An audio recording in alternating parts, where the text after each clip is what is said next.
Before I can talk about 1 Corinthians chapters 1 and 2, I need to go over some details about the context of the letter. Corinth was a crossroads between mainland Greece and the Peloponnesian Islands.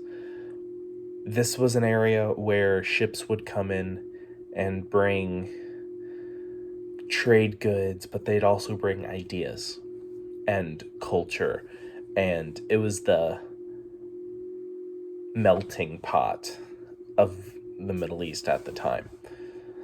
So people would bring in ideas of philosophy, and these philosophies and religions were integrated into everyday life. Now, these philosophies and religions did not always line up with Christianity. Paul went to Corinth with Priscilla and Aquila. They were all tent makers, so they had a vocation while they were there, and they stayed there for about 18 months, establishing the church on this missionary journey. They then went to Ephesus, where they had met Apollos, the well-known apologist who had also been there.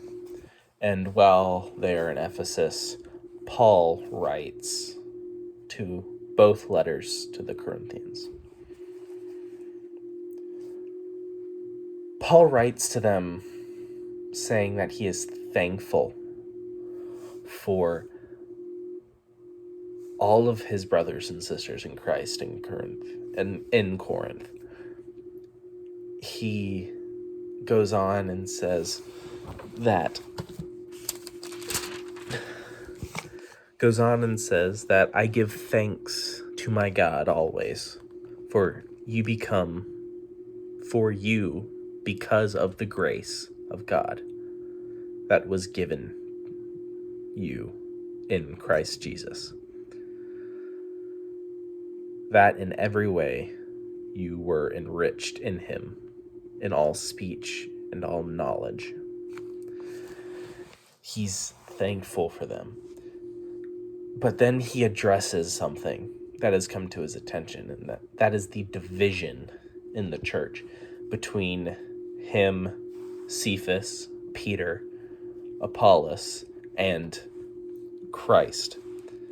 But he goes on and says that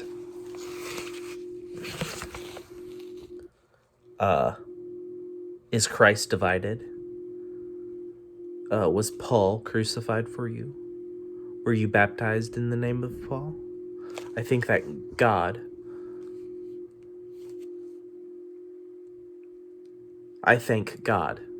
that I baptized none of you except for Crispus and Gaius. He goes and tells them, don't be divided. There is not a difference between them. The teachings are the same.